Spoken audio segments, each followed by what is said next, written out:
Oh, well, right now we have a special guest. We have cool DJ Foster, who is covering the Los Angeles Clippers, oh so well for ESPN.com. Super nice guy, and right now I want to ask you. I read your piece on Billups and the Billups injury. I know how you feel about it in general, but I just want you to explain to everybody: was he a force for Clipper good or a force for Clipper evil? Before going down with the injury. That's a really good question. You know, when he played within himself and didn't dribble, he was a force for good. He was one of the best spot up shooters in the league this season. Actually, 15th in the league in points per possession in spot up scenarios. So as long as he's not dribbling, he was great, and he was a great shooter, and he stretched the floor, and he was actually a really good defender. That unit, the starting unit with Chauncey Billups, was by far the Clippers' best defensive unit that they trotted out. So overall, I think he was good when he didn't try and be a hero.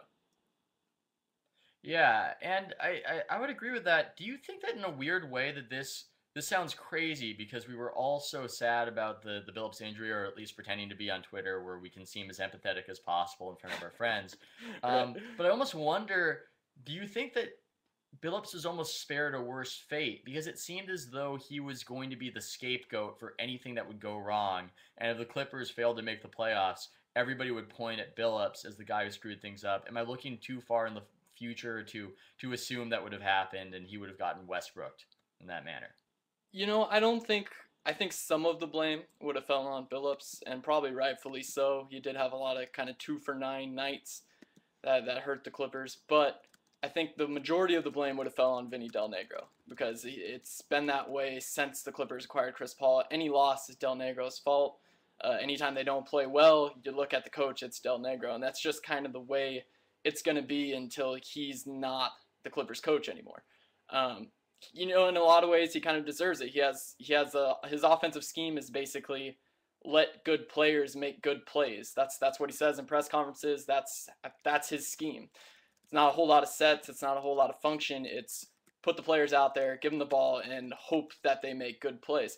That works with Chris Paul because most of the time you give him the ball, he is going to make a good play. But when Chris Paul's out of the game, all of a sudden you need to run a good set.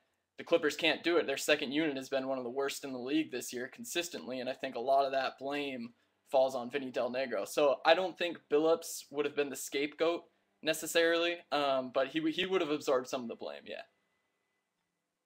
Um, do you think how much of the anti VDN sentiment is mythology or just a meme, and how much of it is rooted in reality? Because really, do we know that much about what coaches do? Even from the reporting perspective, it seems like the questions asked to coaches are woefully inadequate as far as assessing their performance goes. And you're just watching the game on TV. I just wonder if is a lot of this just the way Del Negro looks, and perhaps because he looks confused often, let's admit that, and perhaps less to do with the actual performance. You know, some of it, yeah, some of it's perception, but I think even casual fans can pick up on some of the mistakes that he makes, and that's the thing. Coaches make mistakes all the time, and most of the time we don't notice them. They're little things, they're subtle changes to the rotation, they're not bringing a guy back in at the right time, riding a guy too hard. Those things are easy to miss, but Del Negro will sometimes make decisions that are just baffling, and he'll stick with them, and it's obvious the mistakes that he's making. So yeah, some of it is perception, but I think really a lot of it is deserved. I don't think he's a very good basketball coach. I think he's a good motivator. I think his teams typically play hard for him. I don't think he's a good basketball coach. If you give Dwayne Casey this team, the Clippers aren't 27th in defensive efficiency. That's the guy who should have got the job, not Del Negro. Yeah, a lot of people don't know this, but Dell, as a middle name, translates roughly into in Italian to not a good basketball coach. It's a little known fact.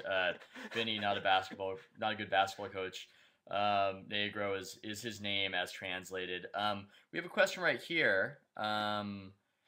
Why is Mo Williams speaking out about his contract now from the Akron Hammer? And he follows it up with seems like really poor timing. You were being asked to crawl into Mo Williams's head, and Yeah. I'm sure you already feel the pinch of that headband around that head as we speak. What do you think about that? I think it's interesting. I think it's more reporters baiting him than anything else. I mean, what's the guy supposed to say? They frame the question like, are you okay with not playing? You know, do you wish you played more minutes? Well, of course Mo Williams wishes he plays more minutes. Nobody wants to be put in the pigeonhole of being the sixth man when they feel they're a starter. Mo Williams is a former All-Star. He feels that he should be a starting point guard on a team. For him to say otherwise would be a lie, and I don't necessarily think that there's a big problem with Mo Williams saying that he wants to start. Wouldn't you? I mean, if you were as skilled as Mo Williams, couldn't you feel you could be a starter on a team? I mean, I I'd be don't really terrified. I see would the want any part of problem. it.